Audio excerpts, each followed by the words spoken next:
Oi, eu sou o Lorival Santana e está começando mais um episódio do CNN Mundo. Aqui você ouve notícias sobre a política, a economia e tudo mais que acontece nos quatro cantos do mundo, com muita análise e depoimentos de quem vive os acontecimentos em primeira mão. O presidente Joe Biden convoca a cúpula da democracia 2 dias depois do desfile de tanques em Brasília, que repercutiu na imprensa internacional. E o conselheiro de Segurança Nacional diz ao presidente Bolsonaro que os Estados Unidos confiam na urna eletrônica do Brasil. Relatório do painel intergovernamental sobre mudança climática revela que o mundo já aqueceu 1,1 graus centígrado desde a era industrial e que esse aquecimento vai se acelerar nos próximos anos com efeitos nocivos para a natureza e a humanidade. Teremos o depoimento da vice-presidente do painel intergovernamental sobre mudança climática, a matemática brasileira Thelma Krug. O Senado americano aprova 2 pacotes trilionários para infraestrutura, programas sociais e ambientais. E o desemprego continua caindo nos Estados Unidos, mas o setor de serviços já começa a sentir o impacto da variante Delta. E o Talibã ocupa rapidamente o vazio deixado pela retirada das tropas americanas do Afeganistão. Tudo isso e muito mais aqui no CNN Mundo.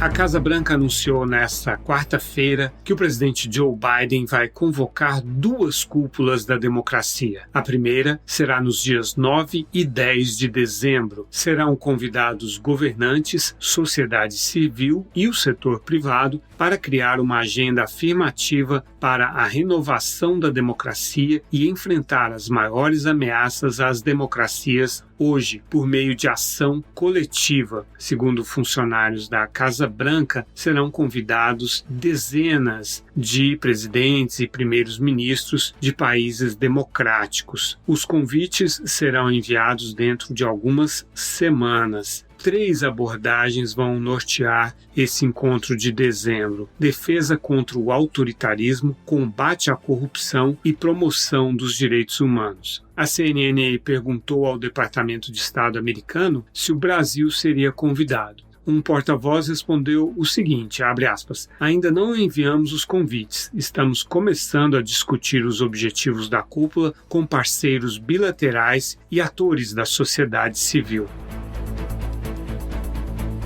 Bom, essa cúpula vai ser mais um passo dentro da estratégia do presidente Joe Biden de trazer a questão da democracia para a política externa americana, de maneira principalmente a caracterizar a disputa dos Estados Unidos com a China como uma disputa entre democracia e autocracia. É uma estratégia para aproximar os aliados americanos, os aliados da Europa, da Ásia, sobretudo Índia, Japão e Coreia do Sul, e aliados também aqui da América Latina, para tentar isolar a China. Essa iniciativa ocorre num período delicado para a própria democracia brasileira. Na segunda-feira, eu participei de uma entrevista para jornalistas convidados com o diretor para as Américas do Conselho de Segurança Nacional dos Estados Unidos, o Juan Gonzalez. Ele fez parte daquela delegação americana que se reuniu com o presidente Jair Bolsonaro e com diversos ministros em Brasília na quinta-feira, dia 5 de agosto, quando até eu estava em Brasília. Aquela reunião, aquela comitiva que foi encabeçada pelo conselheiro de Segurança Nacional, Jake Sullivan. E um dos assuntos foram justamente as dúvidas que o presidente Bolsonaro tem lançado sobre as eleições no Brasil. O Juan Gonzalez disse que a delegação americana comunicou ao presidente brasileiro que o governo americano confia no sistema eleitoral brasileiro e desconhece indícios de fraude em eleições anteriores no Brasil. Ele lembrou que o mesmo tipo de acusações sem provas foi feito pelo ex-presidente Donald Trump.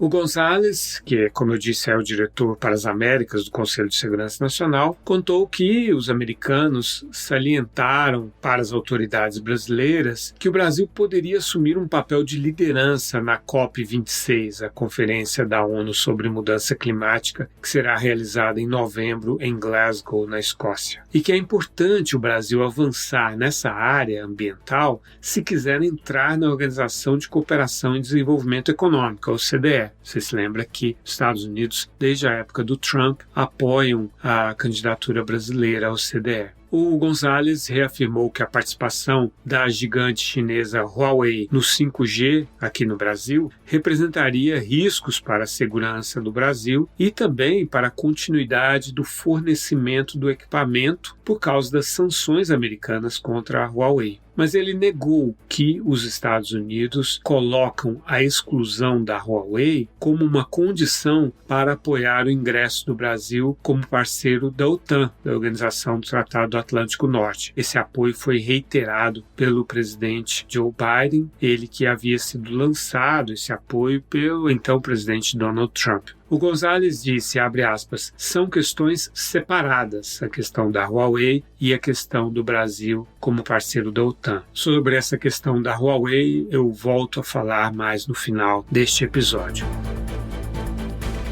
Bom, na terça-feira houve aquele desfile de tanques da Marinha em Brasília, no mesmo dia em que era votada a proposta de emenda constitucional para reintroduzir o voto impresso, e a imprensa internacional repercutiu bastante esse desfile e procurou contextualizar, relacionando com a queda na popularidade do presidente, por causa, inclusive, do grande número de mortes por Covid no Brasil, o relacionamento do presidente com as Forças Armadas e, claro, a proposta dele de voto impresso e a votação que estava ocorrendo na Câmara dos Deputados. O jornal inglês The Guardian disse no título "A parada militar da República de Bananas", entre aspas, de Bolsonaro, é condenada pelos críticos. E um trecho da matéria dizia: os críticos denunciaram a decisão estilo República das Bananas de Jair Bolsonaro de enviar veículos de combate às ruas da capital do Brasil para honrar o desfile militar, no que foi amplamente visto como tentativa desajeitada de um presidente sitiado de projetar força.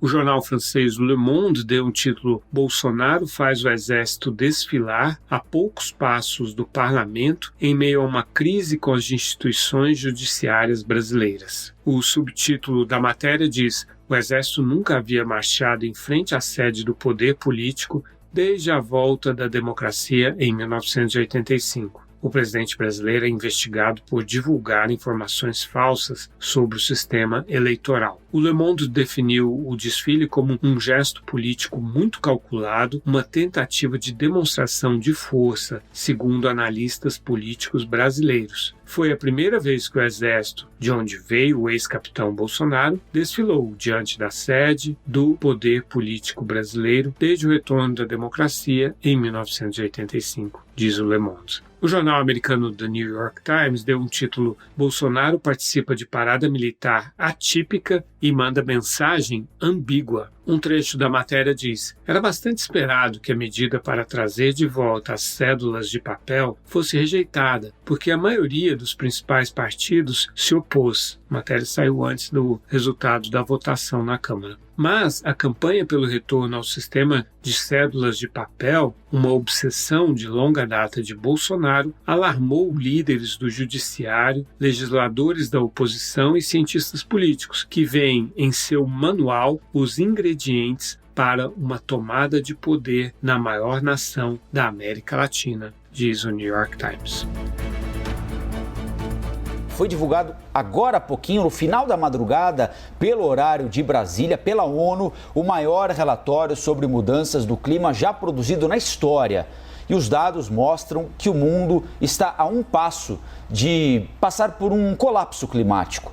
O relatório do Painel Intergovernamental sobre Mudança Climática, IPCC, divulgado então na segunda-feira, afirmou que o mundo já aqueceu 1,1 grau centígrado acima da era pré-industrial, no século XIX, e que o patamar de 1,5 grau pode ser alcançado dentro de 20 anos, com as metas de redução de emissões assumidas pelos países, ou em apenas 10 anos, se nada for feito. Esse patamar era o teto pretendido no Acordo de Paris em 2015. O que os cientistas mostram agora é que não superar esse patamar de 1,5 graus acima da era industrial vai requerer muito mais esforço e mais urgente, mais rápido do que se pensava antes. O secretário-geral da ONU, Antônio Guterres, classificou o relatório, que foi aprovado por 195 governos e que reúne 14 mil estudos, como um alerta vermelho para a humanidade. As conclusões devem aumentar as pressões sobre o Brasil, que é o 12º maior em emissão de dióxido de carbono, e também outros grandes poluidores, como a China, Estados Unidos, União Europeia, Índia, Rússia e Japão e Arábia Saudita também.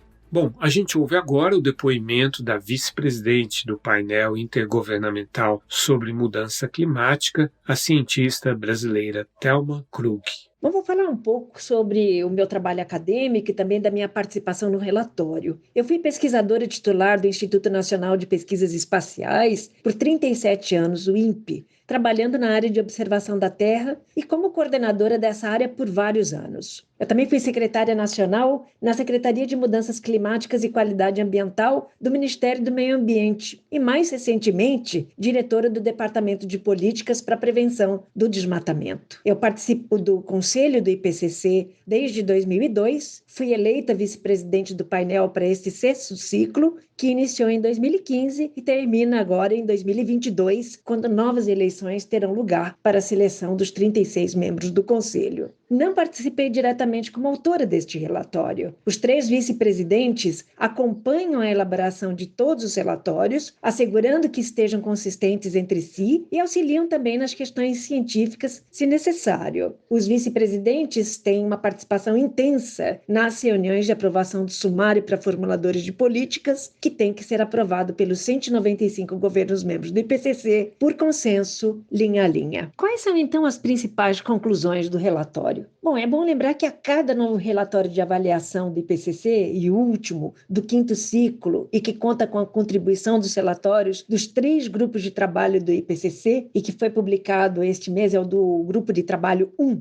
que foca na ciência física do clima, então o IPCC determina o estado do conhecimento científico sobre mudança do clima, identifica o grau de concordância entre as publicações científicas relevantes ao tema, e nesse relatório do Grupo 1 foram avaliadas 14 mil publicações científicas. E também identifica as possíveis lacunas do conhecimento quando pertinente. O relatório ele traz várias conclusões importantes e uma das que eu considero mais relevantes é o fato de que é indiscutível que as atividades humanas estão causando a mudança do clima. Esta influência humana ela está tornando os eventos climáticos extremos, como ondas de calor, fortes chuvas e secas, mais frequentes e severos. E alguns desses extremos de calor na última década seriam extremamente inviáveis sem a influência humana no sistema climático. Assim, alguns eventos extremos, particularmente os relacionados à temperatura, já podem ser atribuídos à influência humana.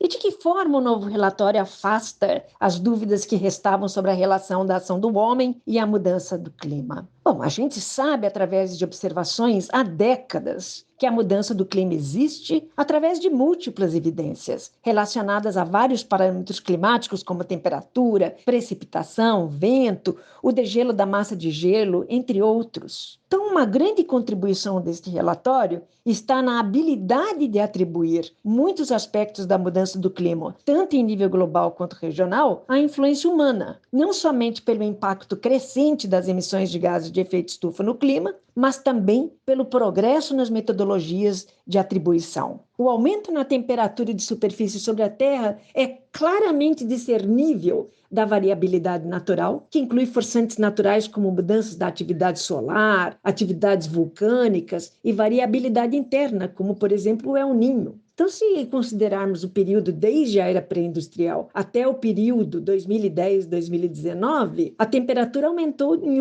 1,06 graus Celsius e as atividades humanas podem explicar este aumento. Então, a atividade humana também está claramente relacionada aos extremos de temperatura, redução da cobertura de neve, aumento do nível do mar, a retração do gelo do mar no Ártico, a acidificação do oceano, entre muitos outros eventos. Existe o aquecimento global, mas existem também extremos de chuvas e de frio. Por quê? Bom, existe um mal-entendido sobre o aquecimento global quando em alguns anos se vivenciam temperaturas extremas muito baixas. Mas não se pode confundir o que acontece em um ano, em um local, com a questão da mudança do clima e o aquecimento global, que consideram a mudança na tendência anual da temperatura e precipitação por longos períodos de tempo, ao longo de vários anos. Tempo e clima são conceitos totalmente diferentes, sendo o clima a média do tempo ao longo de vários anos. O que sabemos é que um maior aquecimento global, os extremos climáticos como secas, ondas de calor e fortes chuvas, passam a ser mais intensos e mais frequentes com a mudança do clima.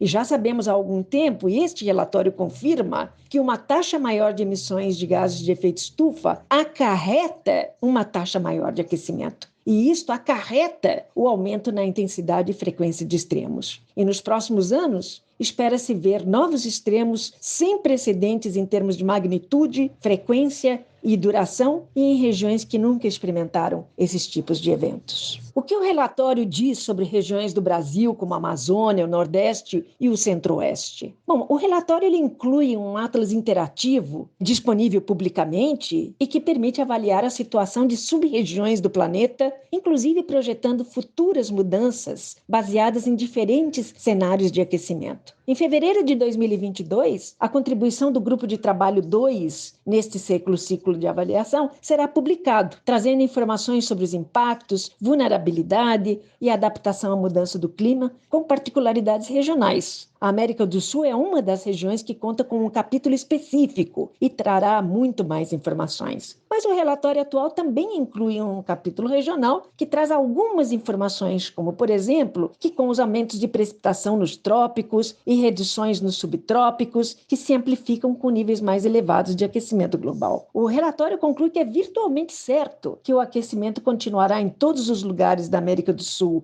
e na América Central, e há alta confiança de que no final desse século, a maior parte das regiões sofrerão condições de estresse pelo calor extremo, muito mais frequentes do que no passado recente. O relatório menciona também a questão de deslizamentos, provocadas tanto por flutuações de chuva provocadas pelo El Niño e também pela mudança do clima, que são considerados os fatores principais. No sul da Amazônia, tendências positivas na frequência e duração das secas, na bacia do Rio São Francisco e no Distrito Federal. A bacia amazônica também é considerada um dos importantes focos de seca, com declínios de longo prazo na umidade do solo e precipitação. E o relatório também projeta a Amazônia como uma das regiões do mundo com o maior aumento nos índices de queimadas relacionadas à ocorrência de dias extremos de calor e seca, para um nível de aquecimento de 2 graus Celsius ou mais. Qual o impacto do relatório sobre o Brasil no sentido de aumentar as expectativas sobre o Brasil e a responsabilidade do país?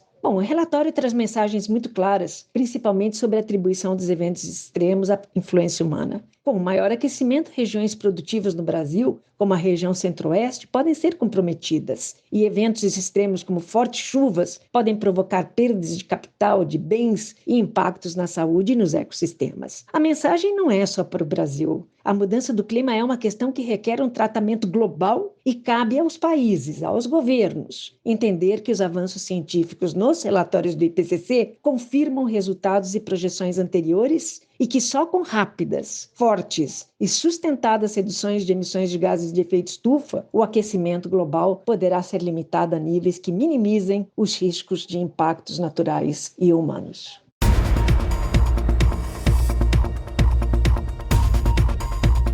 Na madrugada de quarta-feira, o Senado americano aprovou por 50 votos a 49 uma resolução orçamentária que destina 3 trilhões e 500 bilhões de dólares para programas sociais e ambientais nos próximos 10 anos. Bom, esse placar 50-49, nenhum republicano votou a favor e todos os democratas votaram a favor. Com isso, fica garantida a aprovação na Câmara do outro pacote que tinha sido aprovado na véspera, na terça-feira, pacote de 1 trilhão e 200 bilhões de dólares para infraestrutura. Por que as duas coisas estão associadas? Esse pacote de 1 trilhão e 200 bilhões de dólares foi objeto de um notável consenso, teve o apoio de 19 senadores republicanos. Foi aprovado por 69 a 30 no Senado. Então esse pacote era aceito pelos republicanos, porque os republicanos colocaram uma série de limites ao uso desse 1 trilhão e 200 bilhões, cortaram programas ambientais e programas sociais também, e evitaram também que ele fosse financiado por aumento de impostos. Já o pacotão de 3 trilhões e 500 bilhões é um pacote muito ao gosto da esquerda democrata, porque também cumpre promessa de campanha do presidente Joe Biden, porque ele vai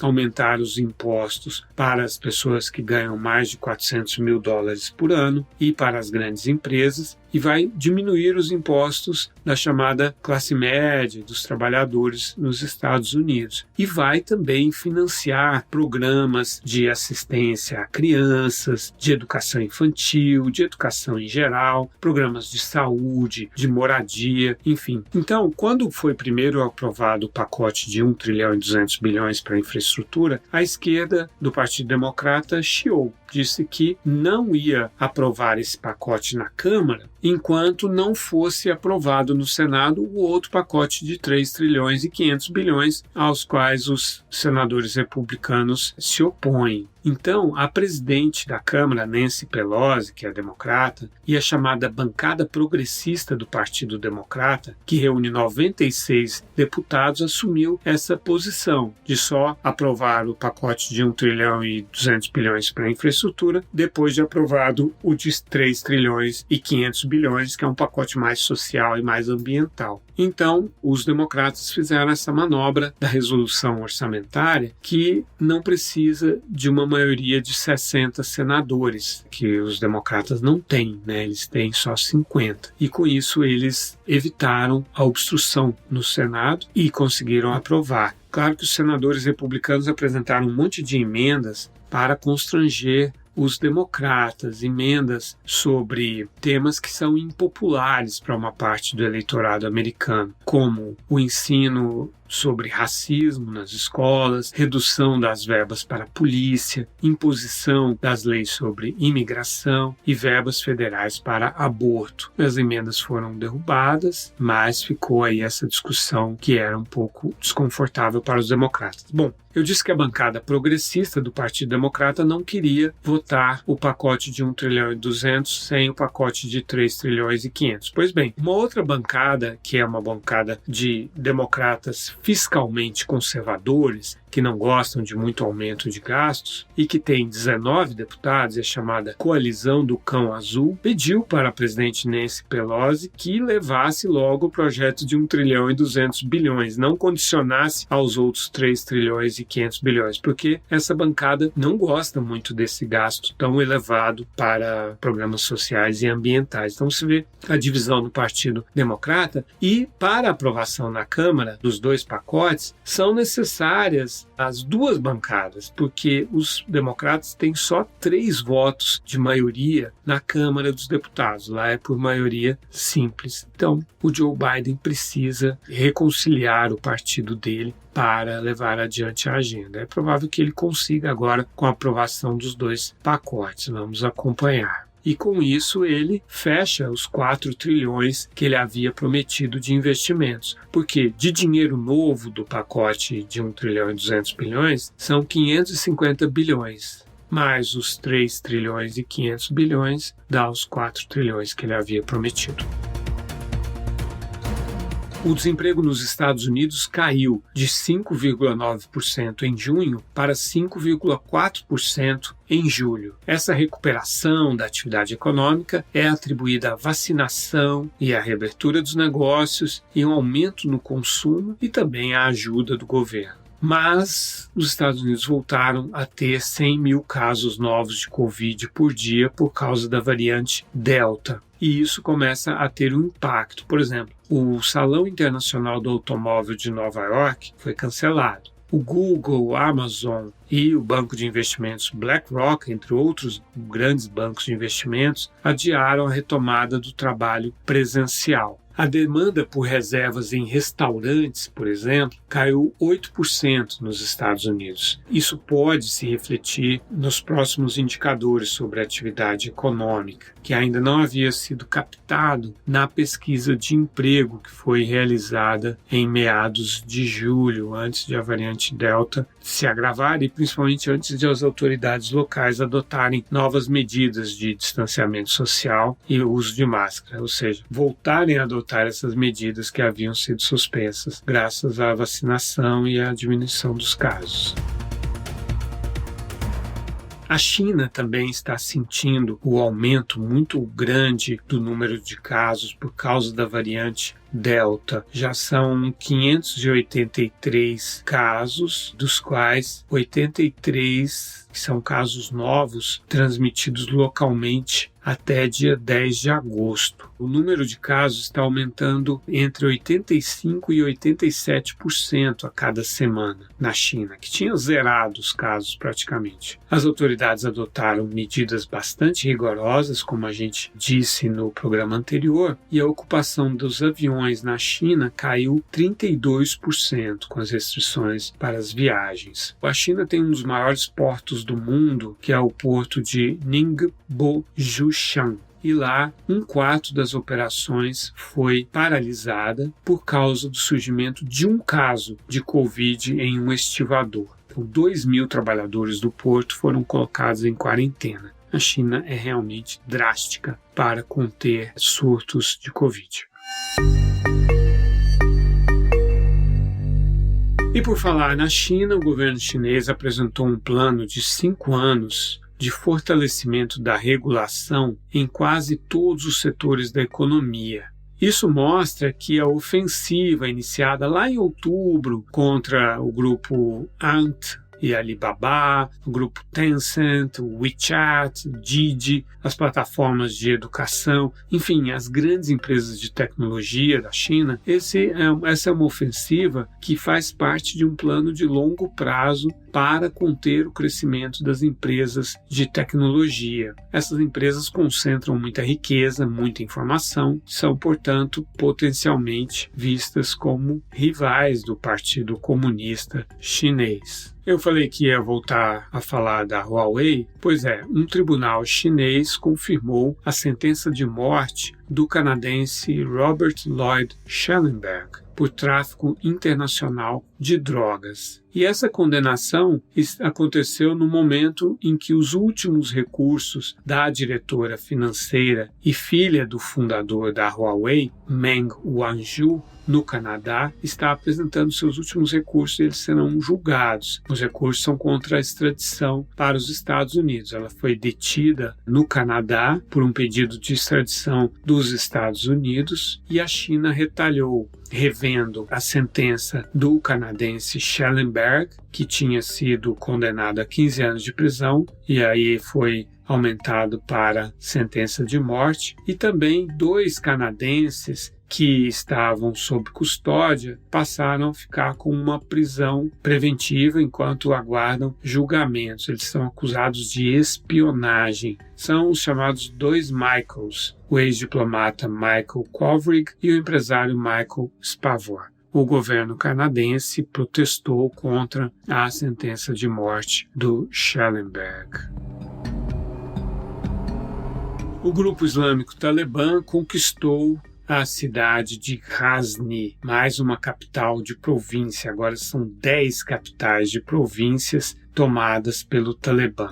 O Afeganistão tem no total 32 províncias. Pois é, a situação piora à medida que o grupo extremista islâmico Talibã ganha espaço no Afeganistão. Em menos de uma semana, o Talibã já ganhou o controle de 10 capitais regionais e 2/3 do país atualmente estão sob poder do grupo. O Talibã avança rapidamente em direção à capital Cabul, ao temor já de que homens-bomba já estejam se infiltrando na cidade. De acordo com um oficial de defesa dos Estados Unidos, Cabul pode ser completamente tomada em menos de 3 meses. Milhares de pessoas já deixaram a capital afegã com medo da violência. Segundo a Organização das Nações Unidas, quase 400 mil pessoas estão desalojadas no Afeganistão desde o começo do ano, com esse movimento se intensificando bastante desde maio, à medida que a violência por lá aumentou. Ghazni fica a apenas 150 quilômetros a sudoeste da capital afegã, Cabul.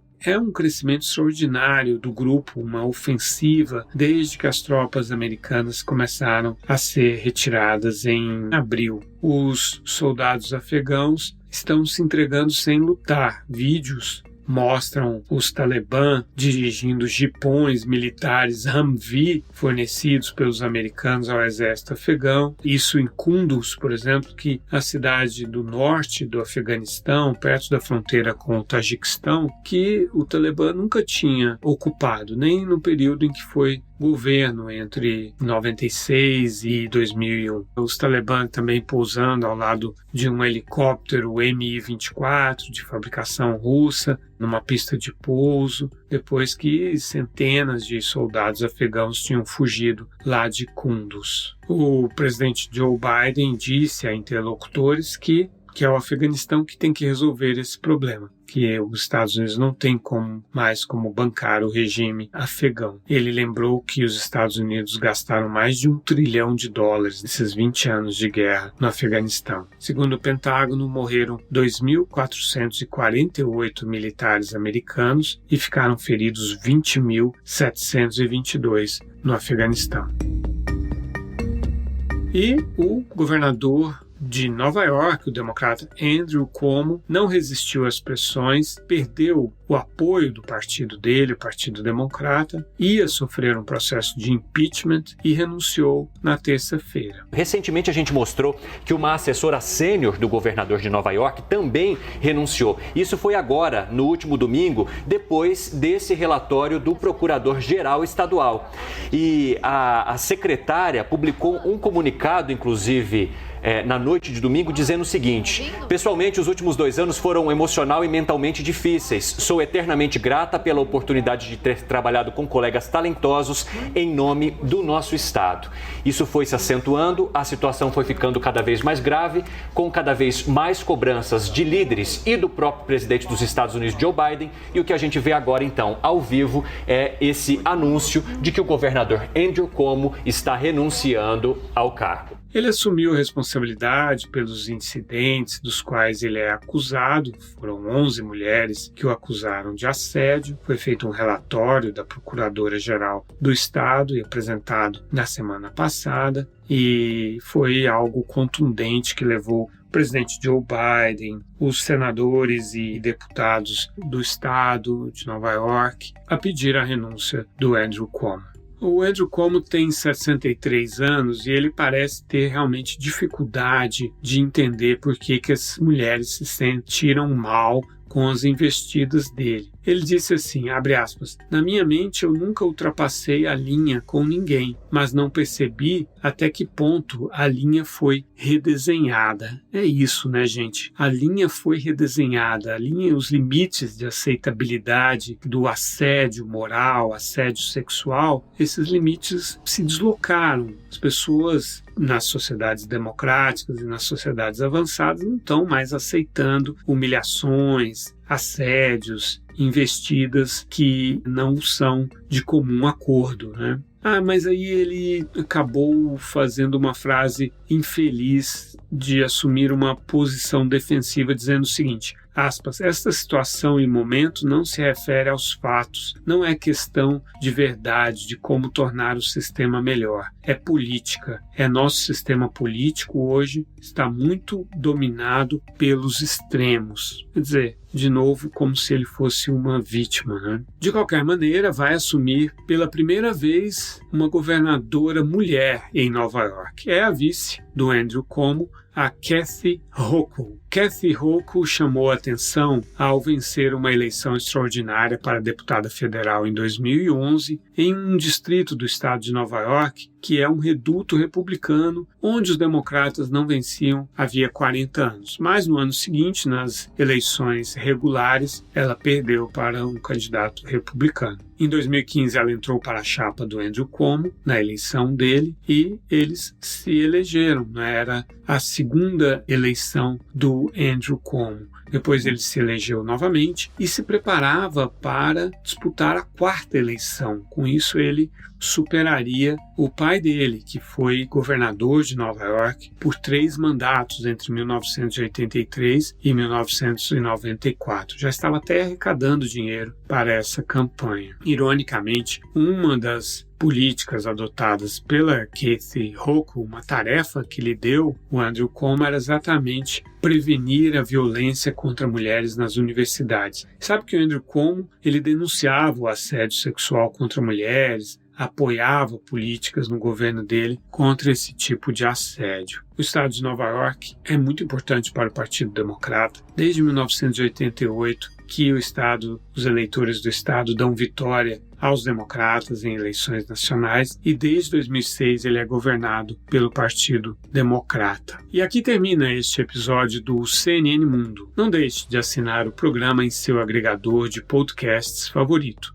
para receber uma edição nova a cada sexta-feira a partir das 10 da manhã. Obrigado pela sua companhia. Até a próxima.